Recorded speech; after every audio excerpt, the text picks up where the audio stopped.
Hello everyone, welcome back to our channel conceptual learners. जैसे कि आप जानते हैं कि हमने जो क्लास 6 की ओल्ड साइंस एनसीईआरटी है उसको बिल्कुल कंप्लीट कर लिया है। उसके सारे 16 चैप्टर्स हम डिस्कस कर चुके हैं।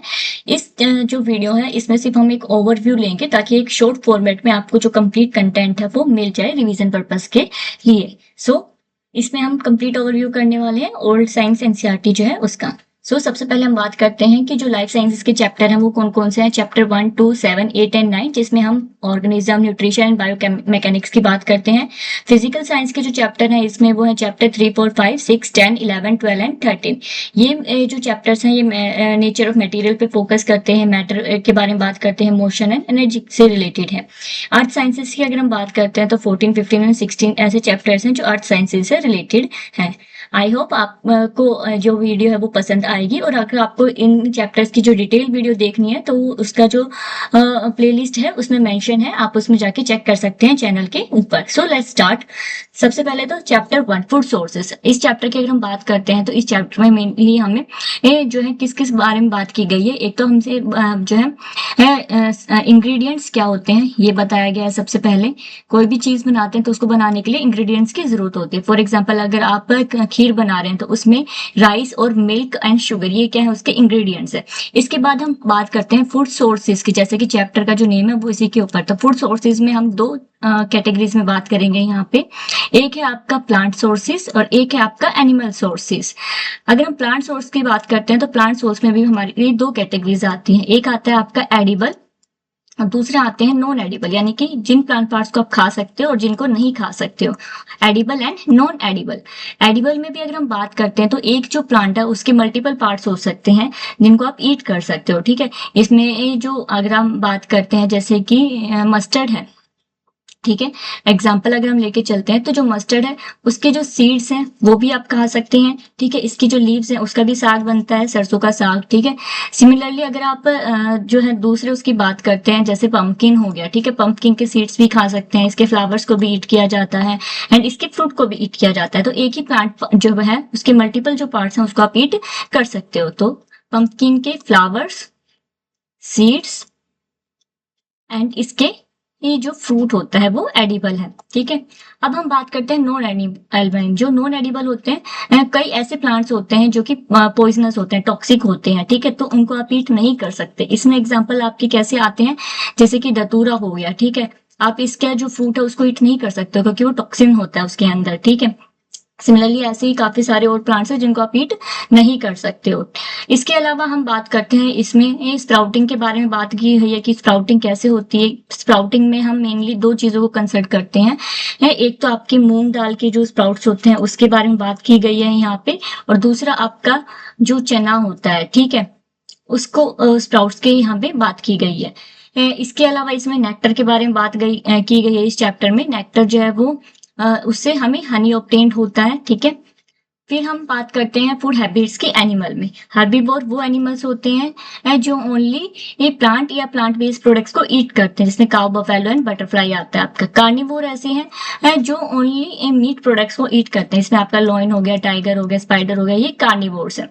ऑमनिवोर्स वो होते हैं जो इन दोनों को ही ईट कर सकते हैं, यानी कि प्लांट बेस्ड प्रोडक्ट्स को भी और जो प्रोडक्ट है उनको भी, और उनका मीट भी ईट कर सकते हैं। इसमें ह्यूमन, डॉग, क्रो ये इसका एग्जाम्पल है। तो ये हमारा चैप्टर 1 था। Now next chapter is components of food. Components of food, इसमें हम मेनली जो है कार्बोहाइड्रेट्स की बात करते हैं, fat, proteins, minerals, water and roughage, ये हमारे मेन कंपोनेंट्स हैं। ठीक है, कार्बोहाइड्रेट और जो फैट्स हैं वो एनर्जी गिविंग फूड है, इससे हमारी बॉडी को एनर्जी मिलती है। ठीक है, ग्रेन्स और ऑयल्स जो है कार्बोहाइड्रेट और फैट के सोर्सेज है। डेफिशिएंसी अगर डिजीज की बात करते हैं, इनसे कोई डेफिशिएंसी डिजीज नहीं होती है, लेकिन अगर आप जो कार्ब्स हैं, ठीक है, कार्बोहाइड्रेट्स हैं, उनको अगर आप ज्यादा कंज्यूम कर लेते हैं तो उससे आपको ओबेसिटी होने के चांसेस काफी ज्यादा हो जाते हैं। तो कार्ब से क्या होती है, ओबेसिटी हो जाती है अगर आप इसका ओवर कंजप्शन करते हैं। Now next is proteins. Proteins क्या है, हमारे बॉडी बिल्डिंग फूड है, ग्रोथ के लिए हमें इसकी जरूरत होती है। बॉडी में जो वियर एंड टियर होती है उसको रिपेयर करने के लिए हम प्रोटीन्स लेते हैं।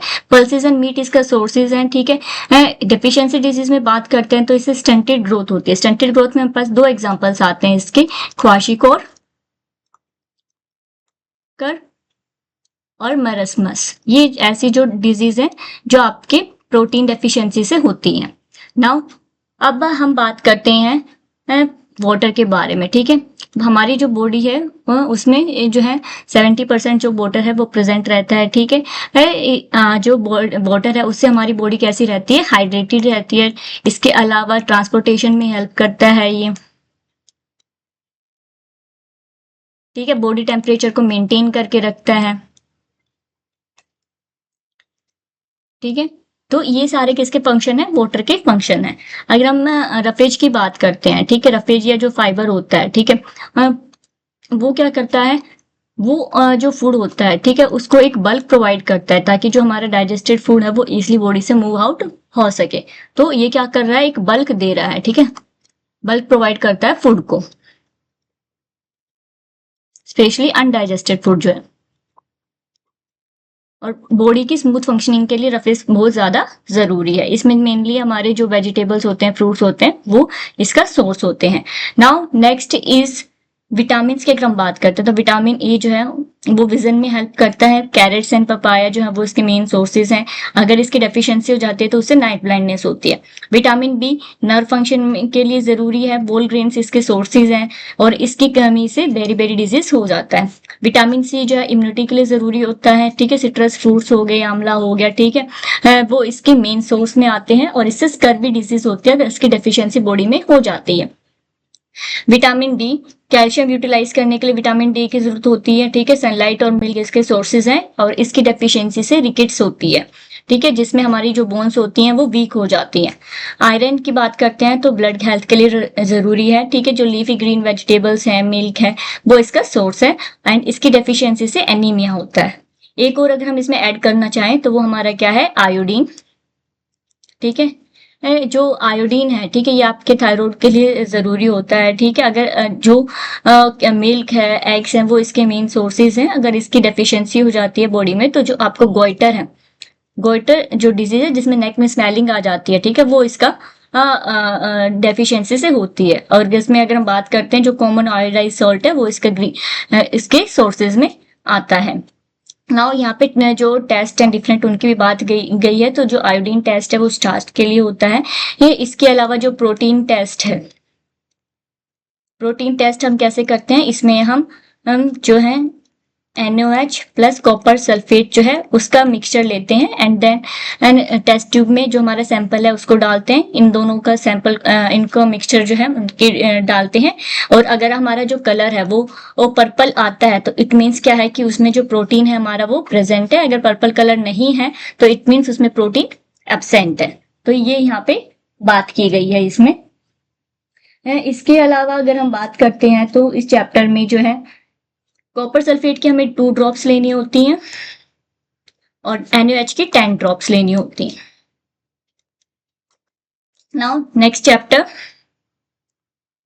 3 फाइबर टू फैब्रिक, ठीक है। इसमें बताया गया है कि कैसे जो हमारा फाइबर है वो फैब्रिक बनता है। तो इसमें सबसे पहले 2 सोर्सेज की बात करते हैं, plant fibres and animal fibres. Plant fibres में हमारे आते हैं कॉटन, जूट, ठीक है, ये प्लांट फाइबर्स में आते हैं। एनिमल फाइबर्स में आपका आता है सिल्क एंड वूल। तो अगर हम प्लांट फाइबर्स की बात करते हैं तो इसमें हम कॉटन की बात कर रहे हैं सबसे पहले। तो इसमें सबसे पहले गिनिंग होती है, यानी कि जो कॉटन के सीड्स होते हैं, यहाँ पे आप कॉटन सीड्स के फ्लावर देख रहे हो, इसमें इस तरह के सीड्स होते हैं। तो सबसे पहले जो गिनिंग की प्रोसेस होती है उसमें जो ये सीड्स होते हैं इनको जो है रिमूव किया जाता है।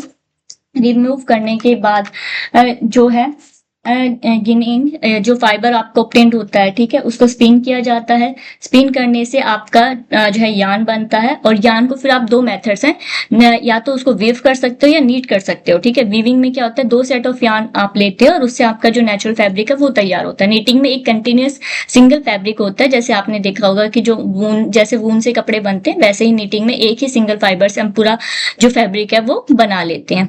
इसके अलावा अगर हम बात करते हैं केमिकल और सिंथेटिक फाइबर्स की, तो इसमें आपके जो एग्जांपल्स हैं वो कौन कौन से हैं, नायलॉन, रेयन, ये इसके फाइबर्स जो है सिंथेटिक फाइबर्स के अंदर आते हैं, ठीक है।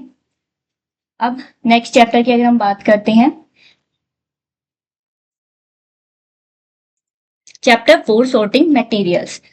इसमें बताया गया है कि हम अपने डिफरेंट जो ऑब्जेक्ट्स है हमारी सराउंडिंग में जो प्रेजेंट है उनको कैसे उनकी प्रॉपर्टीज के बेस पे उनको क्लासिफाई कर सकते हैं। क्लासिफिकेशन क्यों जरूरी होता है? ताकि उनकी जो स्टडी है वो इजी हो सके, उनको हम एक प्रॉपर कैटेगराइजेशन उनका कर सके। तो यहाँ पे कौन सी प्रॉपर्टीज हमने ली हैं? लस्टर यानी कि उनमें शाइनिंग है या नहीं, हार्डनेस वो हार्ड है या नहीं, सोल्युबिलिटी वाटर में सोल्यूबल है या नहीं, बुयंसी ये फ्लोट कर सकते हैं या नहीं कर सकते हैं, एंड ट्रांसपेरेंसी के बेसिस पे हम इन मटेरियल्स को सेपरेट करते हैं।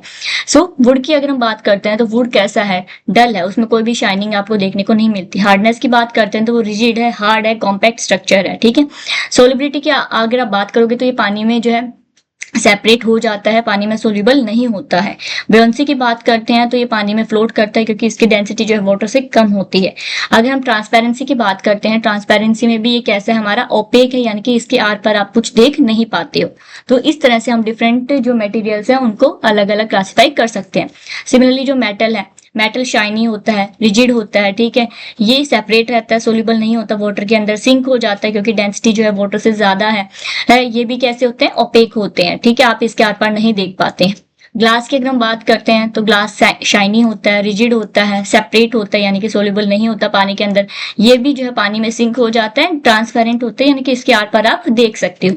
स्पंज की अगर हम बात करते हैं, स्पंज कैसा होता है? डल होता है, ठीक है, उसमें कोई भी शाइनिंग नहीं होती है, कंप्रेसिबल होता है, ठीक है, आप उसको जितना चाहे उतना कंप्रेस कर सकते हो क्योंकि उसमें जो पोर्स होते हैं उसके अंदर एयर ट्रैवल होती है, ठीक है। सेपरेट सोल्यूबल नहीं होता पानी के अंदर, इसकी डेंसिटी जो है वाटर से हल्की होती है इसलिए ये फ्लोट करता है, एंड ये कैसा है? ओपेक है, इसके आर पार आप नहीं देख पाते हो।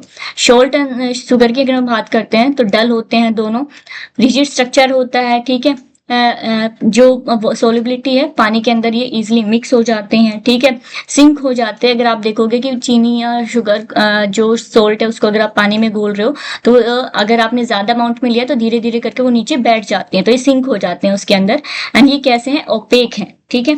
तो सोल्युबिलिटी ये हमने ली है पानी के बेसिस पे कि वो पानी में सोल्यूबल है या नहीं, बुयंसी कि वो पानी में फ्लोट कर रहे हैं या सिंक हो रहे हैं। अगर डेंसिटी जो है एंड पानी से कम है, उस मैटर की जो है पानी से कम है, तो वो क्या होगा?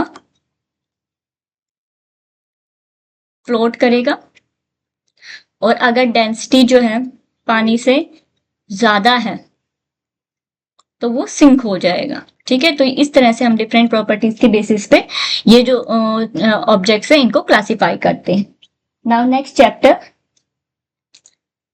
Separation of substances. अगर आप इस चैप्टर में बात करते हो तो हम जिन्हें अभी लास्ट चैप्टर में जो प्रॉपर्टीज डिस्कस करी थी, ठीक है, उन्हीं में हम मिक्सचर्स लेते हैं, ठीक है, और उन मिक्सचर्स को वो कैसे हम अलग अलग कर सकते हैं उनके कंपोनेंट्स में, वो इस चैप्टर में बताया गया है। तो अगर हमारे पास डिफरेंट साइज के कंपोनेंट्स हैं दो, ठीक है, तो डिफरेंट साइज के तो हम हैंड पिकिंग का यूज कर सकते हैं, जिसमें जो जैसे दाल होती है, ठीक है, वो इसका बेस्ट एग्जाम्पल है। आपने देखा होगा जो मम्मी वगैरह घर पे जब दाल वगैरह बनाती हैं तो उसमें कंकड़ वगैरह आ जाते हैं, ठीक है, यहाँ पे आप देख सकते हो। तो हैंड पिकिंग से वो उनको सेपरेट करती हैं, तो जो लार्ज इंप्योरिटीज है उनको हैंड पिकिंग से सेपरेट किया जा सकता है। सेविंग, अगर जो इंप्योरिटीज हैं वो छोटी हैं, ठीक है, और आपका यूजफुल कंपोनेंट बड़ा है साइज में, तो उसको किससे करते हो? सेविंग से। इसमें जो आपका आटा होता है, ठीक है, वो उसका बेस्ट एग्जाम्पल है। आप देखते हो जब आटा छानते हो तो जो बड़े कंपोनेंट्स हैं वो अलग हो जाते हैं और जो फाइन जो आटा है वो नीचे आ जाता है, ठीक है। इसके अलावा अगर वेट उनका डिफरेंट है तो उसमें हम किसका यूज करते हैं? विनोइंग का यूज करते हैं, ठीक है। जो हैवियर पार्टिकल्स होते हैं वो विंड के साथ नीचे सेटल डाउन हो जाते हैं और लाइट पार्टिकल्स विंड के साथ ब्लो अवे हो जाते हैं। इसमें हस्क जो है उसको और ग्रेन को सेपरेट किया जाता है। सॉलिड और लिक्विड का अगर मिक्सचर है तो उसको हम कैसे कर सकते हैं? अगर हैवी पार्टिकल्स हैं, ठीक है, जैसे मड अगर हम ले रहे हैं तो उसको हम सेडिमेंटेशन से सेपरेट कर सकते हैं।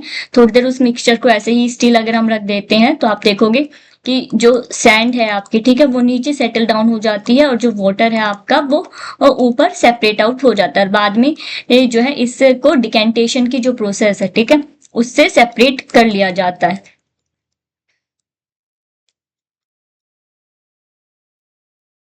ठीक है, तो इसमें इस तरह से ये जो वाटर कंपोनेंट है उसको सेपरेट करके प्योर वाटर आप ऑब्टेन कर सकते हो। ये जो प्रोसेस है जिसमें हम सेटल आउट देते हैं ये सेडिमेंटेशन कहलाता है आपका, और जिसमें आप पोरिंग करते हो ये प्रोसेस क्या कहलाती है? आपकी डिकेंटेशन कहलाती है। नाउ नेक्स्ट फिल्ट्रेशन जो है उसका अगर आपको फर्दर जो है और ज़्यादा प्योर फॉर्म में अगर आपको चाहिए और ज़्यादा क्लीन चाहिए तो आप जो फिल्ट्रेशन की प्रोसेस है उसका भी यूज़ कर सकते हैं उसको सेपरेट करने के लिए मिक्सचर को। अगर आपका सॉलिड लिक्विड के अंदर डिसॉल्व है, ठीक है, तो इसमें आप इवेपोरेशन और कंडेंसेशन की जो प्रोसेस है वो कर सकते हो यहाँ पे।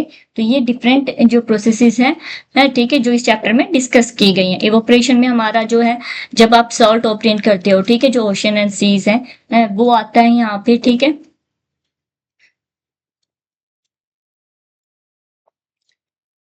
और इसमें हम एक चर्निंग की भी बात कर लेते हैं जो प्रोसेस होती है, ठीक है, जिसमें आप जो फैट है उसको बटर मिल्क से सेपरेट करते हो, ठीक है, तो वो भी इसका एग्जाम्पल है।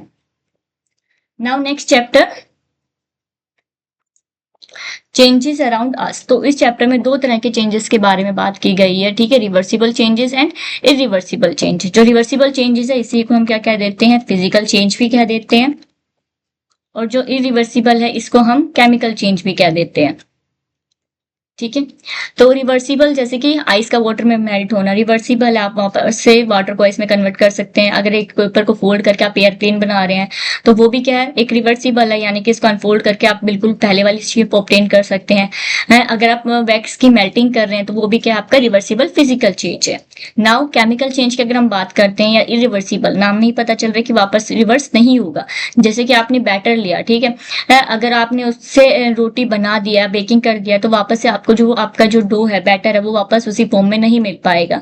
सिमिलरली अगर आप जो मिल्क को कर्ड में कन्वर्ट कर रहे हैं तो वापस आप कर्ड को मिल्क में कन्वर्ट नहीं कर सकते। इसी तरह से जो बर्निंग है, ठीक है, मेल्टिंग ऑफ वैक्स क्या है, फिजिकल चेंज है, लेकिन जब आप बर्निंग करते हो, ठीक है, बर्निंग होती है जहाँ पे कैंडल की, तो वहां पे जो है आपकी ऐश और गैसेस प्रोड्यूस होती हैं, तो ये क्या है, केमिकल चेंज है, ठीक है। तो इस तरह से दो तरह के चेंजेस की हम बात करते हैं।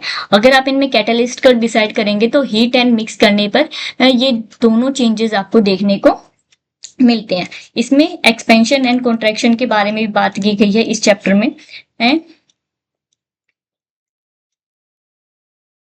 एक्सपेंशन में क्या आता है कि जब आप मेटल को हीट करोगे तो वो क्या होता है, हीट करने पर एक्सपेंड होता है, और जब आप मेटल को कूल करते हो तो वो कॉन्ट्रैक्ट होता है, यानी कि सिकुड़ जाता है, ठीक है। इसमें आपका एग्जाम्पल जो है वो लिया गया है, जब आप जो रेलवे लाइंस होती हैं, ठीक है, आपने देखा होगा कि उनमें गैप प्रेजेंट होता है, ठीक है। तो इस तरह से रेलवे लाइंस में आपको गैप देखने को मिलता है। जब समर्स होती हैं तो ये जो आयरन रोड्स होते हैं ये एक्सपेंड होती हैं और पास आ जाती हैं, ठीक है, इसलिए इस गैप को रखा जाता है ताकि कोई एक्सीडेंट ना हो, ठीक है। लेकिन जब टेम्परेचर डाउन हो जाता है तो वापस से ये कूल डाउन होती हैं, कॉन्ट्रैक्ट हो जाती हैं, ठीक है, और वापस से अपनी ओरिजिनल शेप में आ जाती हैं। इसके अलावा अगर हम बात करते हैं तो जो आयरन रिम होती है, ठीक है, यहाँ पे ये क्या है, रेलवे लाइंस या रोड जो बोल सकते हो उसका एग्जांपल है। इसके अलावा जो आयरन रिम होती है, ठीक है, जब वो व्हील्स वगैरह में लगाई जाती है, पहले जो था ओल्डन टाइम्स में हम वुड का जो फ्रेम था वो लेते थे, ठीक है, तो वुडन रिम के जो है उसको लगाया जाता था आयरन के जो रिम थी उसके उसमें, तो उसको इसी एक्सपेंशन एंड कॉन्ट्रैक्ट के जो प्रोसेस थी उसके बेसिस पे इस तरह से फिट किया जाता था, ठीक है। तो ये इस चैप्टर में डिस्कस किया गया है। Now next chapter, getting to know plants. So इसमें हम प्लांट के जो डिफरेंट स्ट्रक्चर है उसके बारे में बात करते हैं। जैसे कि सबसे पहले इसमें बात की गई है रूट्स के बारे में, ठीक है, तो रूट्स हमारी ही एनकरेज का काम करते हैं, वाटर एब्जॉर्प्शन का काम करते हैं। इसमें दो तरह के रूट्स को हम डिस्कस करते हैं, ठीक है, एक होते हैं आपकी फाइब्रस रूट्स और दूसरी होती हैं आपकी टैप रूट्स। जो फाइब्रस रूट्स होती हैं इसके अगर आप एग्जाम्पल्स देखते हो तो इसमें पी प्लांट आ गया, ग्रासेस आ गए, ये इसके एग्जाम्पल हैं, ठीक है। अगर आप टैप रूट की बात करते हो तो इसमें नीम, मैंगो ट्री, ये सब इसके एग्जाम्पल हैं। दूसरा इसमें बात की गई है कि जो वेनेशन होता है, तो जो फाइब्रस रूट्स होती हैं, ठीक है, उसमें आपको पैरेलल वेनेशन देखने को मिलता है, और जो टैप रूट होती है इसमें आपको रेटिकुलेट वेनेशन देखने को मिलता है। इसकी हम बात करेंगे कि वेनेशन होता क्या है अभी जब हम लीव्स को डिस्कस करेंगे तो।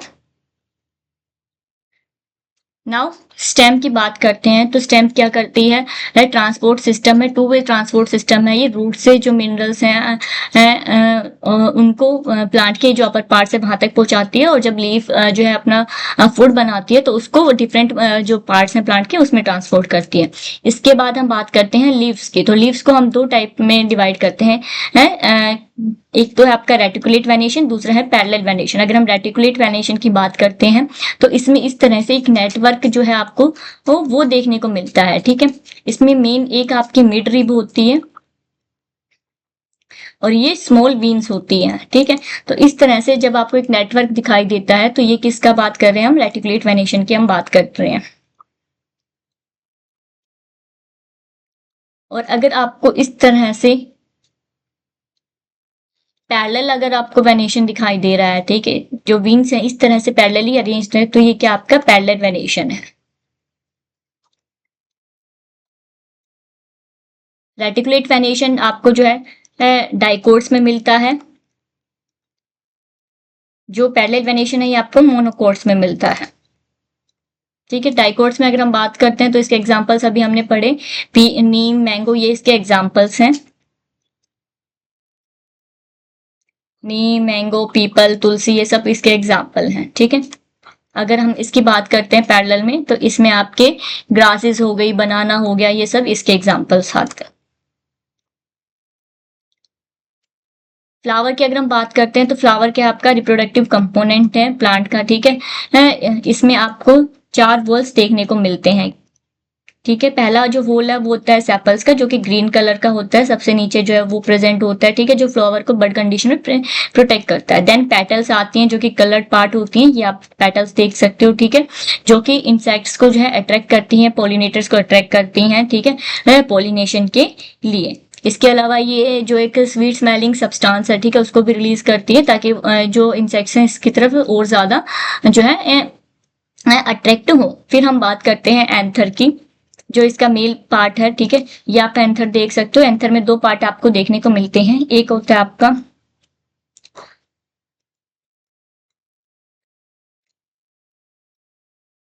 एंथर एंड फिलामेंट, ठीक है, ये दोनों स्टेमन जो है वो बनाते हैं। एंड देन फाइनली आपका जो ओवरी है, ठीक है, जो फीमेल पार्ट है वो आता है इसके अंदर, ठीक है। इसको आप पिस्टल भी बोल सकते हो यहाँ पे। फिर हमने प्लांट्स को डिफरेंट साइज के अकॉर्डिंग जो है क्लासिफाई किया था। अगर शॉर्ट प्लांट है, ठीक है, ग्रीन स्टेम है, तो आप उसको हब कहते हो। अगर बुशी प्लांट है, वुडी बेस है, तो और हाइट ज्यादा नहीं है, ब्रांचिंग बेस से ही स्टार्ट हो रही है, तो वो श्रब कहलाता है। अगर टोल है, थिक ट्रंक है उसका और ब्रांचिंग बहुत ऊपर से स्टार्ट हो रही है, तो वो आपका ट्री की कैटेगरी में आता है। नाउ नेक्स्ट चैप्टर 9 की अगर हम बात करते हैं तो इसमें हम हैबिटेट और एडेप्टेशन के बारे में बात करते हैं, ठीक है। और इसमें हमने जो बेसिक लाइफ प्रोसेसेस हैं, जैसे रिप्रोडक्शन हो गया, ग्रोथ हो गया, एक्सक्रीशन, स्टिमुलस रिस्पॉन्स, रेस्पिरेशन, इनके बारे में भी बात करी है इस चैप्टर में, जो कि एक लिविंग ऑर्गेनिज्म के लिए नेसेसरी है। सो अगर हम डेजर्ट हैबिटेट का पहले हमें पता होना चाहिए, जो भी ऑर्गेनिज्म जहाँ पे रहता है, ठीक है, वो उसका हैबिटेट कहलाता है, जहाँ पे उसको जो है शेल्टर मिल रहा है, ठीक है, फूड अवेलेबल हो रहा है इजिली, तो वो उसका क्या है, हैबिटेट है। इसके अलावा कई सारी हैबिटेट ऐसी होते हैं जिसमें अपने आप को रखने के लिए उस जगह पे जो ऑर्गेनिजम्स होते हैं अपने आप को अडेप्ट करते हैं, ठीक है, ताकि वो उस इन्वायरमेंट में रह सके। फॉर एग्जाम्पल अगर हम कैमल की बात करते हैं तो कैमल जो है वो डेजर्ट कंडीशन में मिलता है, ठीक है। तो इसमें इसके हम्प प्रेजेंट होता है ताकि इसमें फैट स्टोरेज हो सके, अगर काफी दिनों तक इसको खाना ना मिले तो ये इससे काम चला सकता है। इसके अलावा हमने बात करी कैक्टस की, अगर हम बात करते हैं, ठीक है, कैक्टस एक प्लांट है जो कि डेजर्ट में मिलता है। इसकी जो रूट्स होती हैं वो काफी ज्यादा डीप होती हैं, ठीक है, क्योंकि डेजर्ट एरियाज में जो पानी का लेवल है काफी नीचे तक चला जाता है, तो पानी को ऑब्जॉर्व करने के लिए डीप रूट्स होती हैं। इसके अलावा इसमें जो ट्रांसपिरेशन होता है वो बहुत कम होता है, ठीक है। स्टोमेटा इसके ऑलमोस्ट क्लोज रहते हैं। जो स्टेम होती है, जो लीव्स होती हैं वो नीडल लाइक होती हैं इसमें, ठीक है। तो ये डेजर्ट एडेप्टेशन के बारे में है। एक्वेटिक एडेप्टेशन की अगर हम बात करते हो तो इसमें स्ट्रीमलाइन बॉडी आपको देखने को मिलती है, ऑर्गेनिज्म के गिल्स होते हैं, ठीक है, जो रेस्पिरेशन की प्रोसेस है उसके लिए। इसके अलावा फिन्स प्रेजेंट होते हैं ताकि इजिली ये वाटर में स्विम कर सके। अगर हम माउंटेन रीजन की बात करते हैं तो जो एनिमल्स है उनकी थिक पर देखने को मिलती है आपको, ठीक है। जो बॉडी फैट होता है उसमें ज्यादा प्रेजेंट होता है कि अपनी बॉडी का टेम्परेचर वो मेंटेन करके रख सकें। अगर हम प्लांट्स की बात करते हैं तो स्लोपिंग जो ब्रांचेस है आपको देखने को मिलती हैं, ठीक है। जो ट्री ब्रांचेस होती है और कोन शेप होती है ताकि जो रेन और स्नो है वो इजिली जो प्लांट लीव्स हैं उससे नीचे गिर सके और प्लांट को ज्यादा हार्म ना हो, ठीक है। Now next chapter, body movements. इस चैप्टर में मेनली हमने जो है बोन्स के बारे में डिस्कस किया था एंड जॉइंट्स के बारे में डिस्कस किया था। तो सबसे पहले हम जॉइंट्स को डिस्कस करते हैं। तो बॉल एंड सॉकेट जॉइंट, जिसमें फुल रोटेशन आपको देखने को मिलती है, जो कि आपका जो शोल्डर है वहां पे प्रेजेंट होता है। इसके अलावा हमने हिंज जॉइंट के बारे में बात करी थी, ठीक है। बैक एंड फोर्थ मूवमेंट आपको यहाँ पे देखने को मिलती है एक ही डायरेक्शन में है। देन पाइवेट जॉइंट की अगर हम बात करते हैं तो वो आपको जो आपकी जो नी होती है, ठीक है, वहां पे एक देखने को मिलता है।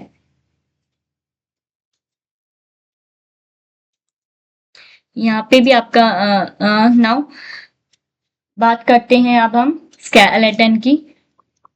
तो जो स्ट्रक्चर आपका बॉडी का मिलता है, ठीक है, वो किससे बनता है? बॉडी स्ट्रक्चर स्केलेटन से मिलता है। 206 जो बोन्स होती हैं हमारी बॉडी में प्रेजेंट होती हैं। जो ट्वोम होता है, ठीक है, उसमें वो कैसे मूव करता है? मसल्स कंस्ट्रक्शन कंट्रैक्शंस होती हैं उसकी एंड ब्रेसल्स प्रेजेंट होते हैं छोटे छोटे, जिसको आप क्या कहते हो? सीटे कहते हो, ठीक है। उनकी हेल्प से जो है ये मूव करता है। अगर हम इस बात करते हैं स्मेल की, तो इसके पास मस्कुलर फुट होती है, ठीक है, जो एक स्लाइमी सब्सटेंस जो है उसको प्रोड्यूस करती है एंड ताकि ग्राउंड लिब्रिकेट हो सके एंड उसकी हेल्प से ये मूवमेंट करता है। अगर हम बर्ड्स की बात करते हैं तो बर्ड्स में होलो बोन्स प्रेजेंट होती हैं, मॉडिफाइड फोर लिम्स होती हैं इसकी, ठीक है, जिसकी जैसे इजिली ये जो है फ्लाई कर पाते हैं। अगर हमने फिशेस की बात करते हैं तो इनकी जो है स्ट्रीमलाइन बॉडी होती है, ठीक है, और ये टेल की हेल्प से ये जो है इजिली स्विम कर पाती हैं, डायरेक्शन जो है उसको एडजस्ट कर पाती हैं। जो स्नेक की बात करते हैं तो उसमें जो है कोई भी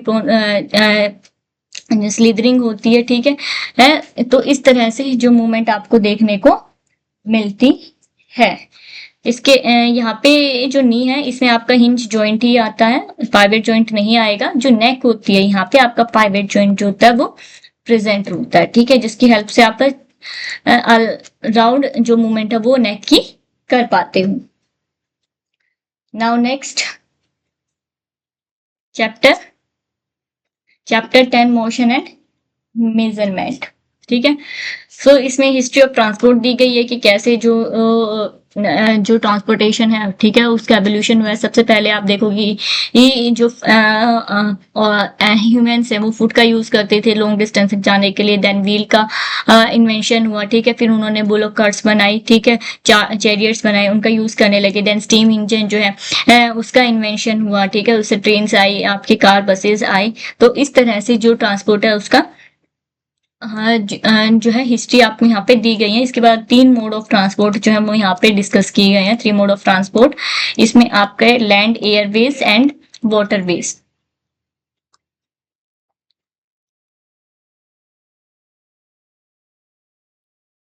लैंड, एयर एंड वाटर, तीनों को ही इसमें डिस्कस किया गया है। लैंड पे आप देखोगे तो कार एंड बसेस जो है वो है।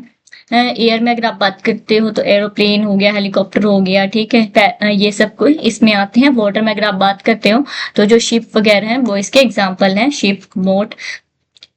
इसके अलावा हमने बात करी है इस चैप्टर में कि हम कैसे जो यूनिट्स हैं, ठीक है, उसका एक स्टैंडर्ड मेजरमेंट ले सकते हैं, ठीक है। तो यूनिट कोई भी अगर फिजिकल क्वांटिटी है, ठीक है, जिसको आप एक नॉन सोर्स से मेजर करते हो, ठीक, वो उसकी क्या कहलाती है? यूनिट कहलाती है, ठीक है। इसमें अगर दो आपको वैल्यू देखने को, जैसे 4 2 जो है वो एक न्यूमेरिकल वैल्यू है, ठीक है, लेकिन अगर आप इसके साथ में किलोग्राम लगा देते हैं तो ये तो ये किसकी बात कर रहे हैं हम? इस मीन्स हम किसकी बात कर रहे हैं? वेट की बात कर रहे हैं। तो 2 हमारी न्यूमेरिकल वैल्यू है एंड केजी क्या है? यूनिट है किसकी? वेट की।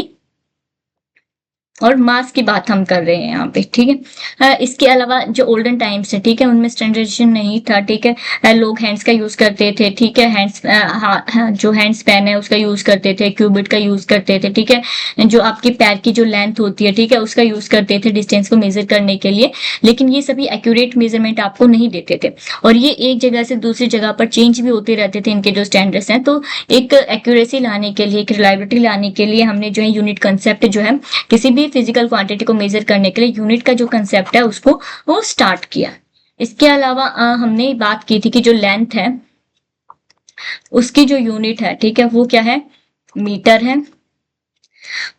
जो मास है उसको हम किलोग्राम में मेजर करते हैं, और जो टाइम है उसको हम सेकंड में मेजर करते हैं, ठीक है। तो ये इसकी क्या है, एसआई यूनिट्स हैं।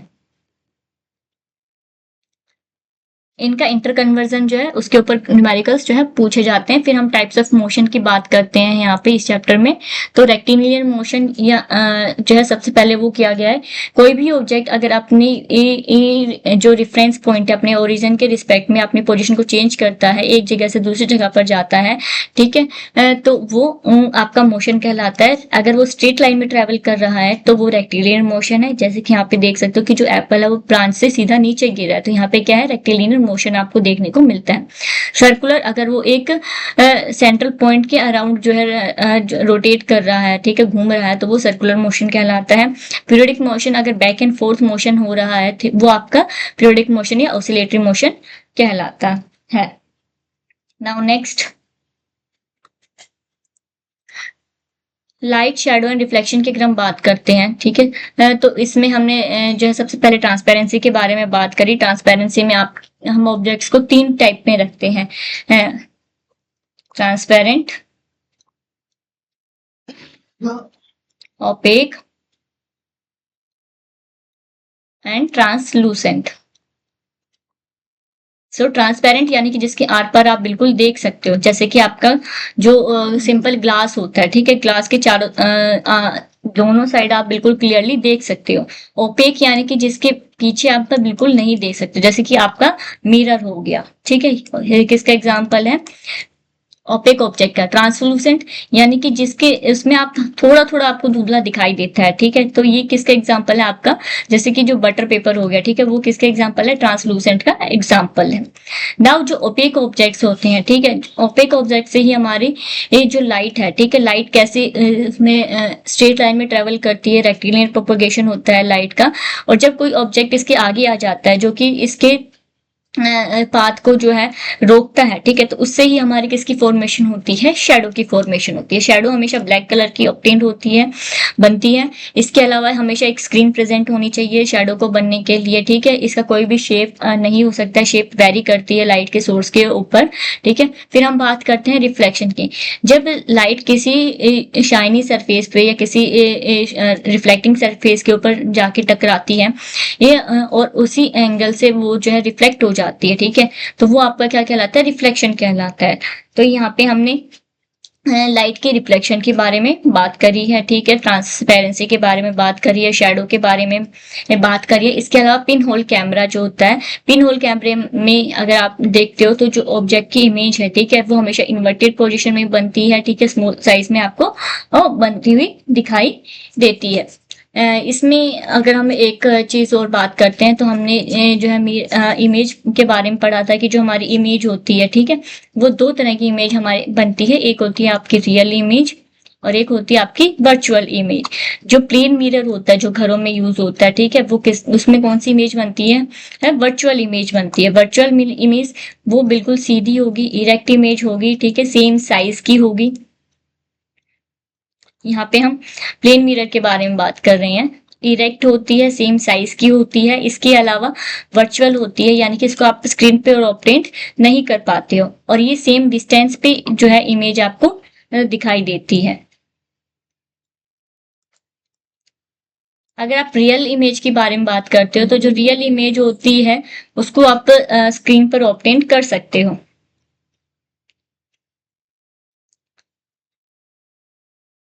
सो ये इस चैप्टर में यहाँ पे डिस्कस किया गया है।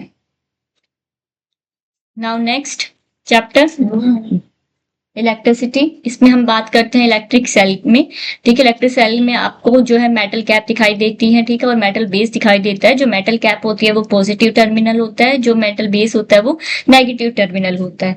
अगर आप करंट की डायरेक्शन की बात करते हो तो पॉजिटिव टू नेगेटिव हम करंट की डायरेक्शन लेते हैं। ठीक है, स्विच वो की होती है जिससे हम जो आपका जो ये सर्किट है जिसमें आपके डिफरेंट जो कंपोनेंट्स अटैच है, ठीक है, उनको ओपन या क्लोज कर सकते हैं। फिर हमने लाइट बल्ब के बारे में बात करी थी। लाइट बल्ब जो होता है इसमें फिलामेंट प्रेजेंट होता है, जब ये फिलामेंट ग्लो करता है तब आपका जो बल्ब है उसमें भी ग्लो आता है। अगर ये फिलामेंट ब्रोकन है तो आपका जो बल्ब है वो ग्लो नहीं करेगा और लाइट नहीं आएगी। इसके अलावा इसमें कंडक्टर्स और इंसुलेटर्स के बारे में बात की है। जो सब्सटेंसेस इलेक्ट्रिसिटी को कंडक्ट कराती हैं उन्हें कंडक्टर्स कहते हैं, जैसे आयरन नील हो गया, कॉपर वायर हो गई।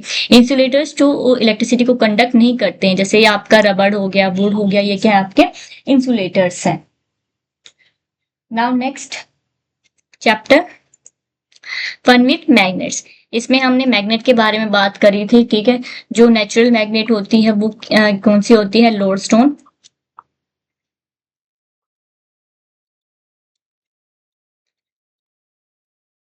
और वो किससे ऑब्टेन्ड होती है? मैग्नेटाइट से ऑब्टेन्ड होती है। नाउ जो बार में डिफरेंट टाइप की जो शेप एंड साइज की मैग्नेट आपको जो है देखने को मिलती हैं। अब हम बार मैग्नेट के बारे में यहाँ पे डिस्कस करते हैं। ये क्या है? आपके सिंपल बार मैग्नेट है। इसमें दो पोल्स आपको दिखाई देते हैं, south pole and north pole. ठीक है, सबसे ज्यादा जो अट्रैक्शन होती है, ठीक है, वो आपको जो पोल्स हैं, ठीक है, जो एक्सट्रीम एंड्स हैं मैग्नेट के, वहां पे आपको देखने को मिलती हैं। अगर सिमिलर पोल्स होते हैं तो सिमिलर पोल्स के बीच में रिपल्शन होगा, यानी कि जो लाइक पोल्स हैं, ठीक है, वो एक दूसरे को रिपेल करते हैं। और जो अनलाइक पोल्स हैं, ठीक है, जैसे साउथ और नॉर्थ अगर आप एक साथ लेके आओगे तो अट्रैक्ट करेंगे, यानी कि अपोजिट पोल्स क्या कर रहे हैं? यहाँ पे अट्रैक्शन कर रहे हैं। इसके अलावा इस चैप्टर में हमने कंपास के बारे में बात करी कि ये डिवाइस है जिसकी हेल्प से हम जो डायरेक्शन है उसका पता लगा सकते हैं। Now next chapter water. इस चैप्टर में मेनली हमने वाटर साइकिल के बारे में बात करी थी। ठीक है, इसके अलावा जो सोर्सेज ऑफ वाटर हैं, ठीक है, सोर्सेज ऑफ वाटर में अगर आप बात करोगे तो जो ऑलमोस्ट 70% जो वाटर प्रेजेंट है वो किस फॉर्म में है? ओशंस में है। इस 70% में से भी आपका जो 99% है, ठीक है, वो आपको जो है कहाँ पे देखने को मिलता है? सोल्ट वाटर है ये। ठीक है, 1% आपका जो है जो आइस कैप्स हैं, ठीक है, ग्लेशियर्स हैं, वहां पे देखने को मिलता है। रिवर्स, लेक्स, ये क्या बनाते हैं? 1% बनाते हैं, जो कि पोर्टेबल वाटर होता है आपका। वाटर साइकिल में अगर हम बात करते हैं तो जब ट्रीज जो है ट्रांसपिरेशन की प्रोसेस होती है, ओशन में एवोपरेशन की प्रोसेस होती है, तो यहाँ से वाटर वेपर्स बनते हैं। जब वो एक सर्टेन हाइट पे पहुंच जाते हैं तो वहाँ पे कंडेंसेशन की प्रोसेस होती है, जिससे वो क्लाउड फॉर्मेट में आ जाते हैं। क्लाउड बनने के बाद जब वो हैवी हो जाते हैं तो वहाँ पे प्रेसिपिटेशन होता है, स्नो, हेल, रेन की फॉर्म में ये जो वाटर है नीचे आता है ग्राउंड पे, एंड दोबारा ये साइकिल रिपीट होता रहता है। तो ये आपका वाटर साइकिल कहलाता है। अगर किसी जगह पर बारिश नहीं हो रही है काफी लंबे टाइम तक, ठीक है, तो वहां पे जो ड्रॉट की कंडीशन है वो आ जाती हैं। ठीक है, वहां पे आपको फूड जो होता है वो ग्रो नहीं हो पाता है। जो फूड क्रॉप्स होती हैं, एनिमल्स डाई होना स्टार्ट हो जाते हैं। ठीक है, सोइल में जितना मॉइस्चर था वो सारा इवोपरेट हो जाता है। तो यही डेफिशिएंट कंडीशन होती है वाटर की। अगर बारिश ज्यादा आ जाती है, एक्सेस आ जाती में रेन है, तो वहाँ पे आपको फ्लड देखने को मिलते हैं। ठीक है, यहाँ पे भी आपको जो है जो ड्रेन्स होते हैं, ठीक है, वो आपके ओवरफ्लो करने पड़ते हैं। जो आपका क्रॉप फेलियर है वो हो जाता है। ठीक है, इलेक्ट्रिसिटी जो है वो इंटरप्ट हो जाती है। और बारिश जो पानी इकट्ठे होने की वजह से जो वाटर डिजीज है, ठीक है, वो स्प्रेड हो जाती है। मच्छर मक्खी जो होते हैं वो वहाँ पे जो है ब्रीड करने लगते हैं।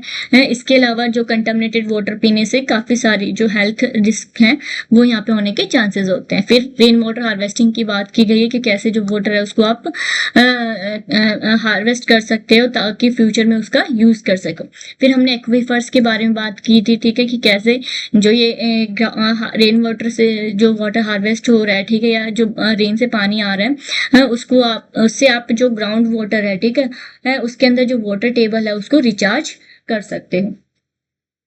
Now next chapter air. Around us. इसमें हमने एयर कंपोजिशन के बारे में बात करी थी। एयर में अगर आप देखते हो तो 78% आपको नाइट्रोजन देखने को मिलती है, 21% ऑक्सीजन है एंड रिमेनिंग 1% में carbon dioxide, water vapour and dust आता है। सो नाइट्रोजन जो है वो प्लांट्स उसको नाइट्रेट या नाइट्राइट की फॉर्म में लेते हैं और उसे क्या बनाते हैं, फिर प्रोटीन सिंथेसिस करते हैं इस और बाद में उस प्रोटीन को जो ह्यूमन बींग्स हैं वो लेते हैं। फिर ऑक्सीजन जो है, ऑक्सीजन रेस्पिरेशन के लिए ज़रूरी होती है। इसके अलावा जो बर्निंग की प्रोसेस है, ठीक है, उसमें ऑक्सीजन ज़रूरी होती है, ठीक है। तो ये दोनों प्रोसेस हैं ऑक्सीजन के बिना नहीं हो पाती। कार्बन डाइऑक्साइड की अगर हम बात करते हैं तो फोटोसिंथेसिस के लिए ज़रूरी है ये, ठीक है। फिर हमने गैसेस एक्सचेंज के बारे में बात की थी कि कैसे ये जो CO2 है और O2 है, एक बैलेंस जो है वो मेंटेन करके रखती है नेचर में। ये जो प्लांट्स होते हैं, जब उनमें फोटोसिंथेसिस की प्रोसेस होती है तो ये O2 को रिलीज करते हैं, जिसको जो ह्यूमन्स हैं, एनिमल्स हैं, वो कंज्यूम करते हैं रेस्पिरेशन की प्रोसेस से एंड CO2 को रिलीज करते हैं। इस CO2 का जो प्लांट्स हैं वो अगेन यूज करते हैं जो है फोटोसिंथेसिस की प्रोसेस के लिए। तो एक जो आपको यहाँ पे जो साइकिल है, ठीक है, एक बैलेंस जो है वो नेचर में आपको देखने को मिलता है। Now next chapter, garbage in and garbage out. तो यहाँ पे हमने बात करी थी ये biodegradable and non biodegradable substances के बारे में। बायोडिग्रेडेबल यानी कि जो एक टाइम के बाद जो है डिके हो जाती हैं नेचर में, अपने आप नेचर को हार्म नहीं पहुंचाती हैं। एंड नॉन बायोडिग्रेडेबल यानी कि जो लंबे टाइम तक जो है इन्वायरमेंट के अंदर रहती हैं, वो डिके नहीं होती हैं एंड उनसे जो इन्वायरमेंट है उसको हार्मफुल इफेक्ट देखने को मिलता है। इसमें अगर हम बात कर रहे होगे तो जो वेजिटेबल पील्स हो गई, फ्रूट पील्स हो गई, किचन लेफ्ट ओवर हो गया, वो आपके बायोडिग्रेडेबल में आते हैं, ठीक है। एंड जो ग्लास हो गए, मेटल बोटल्स हो गए,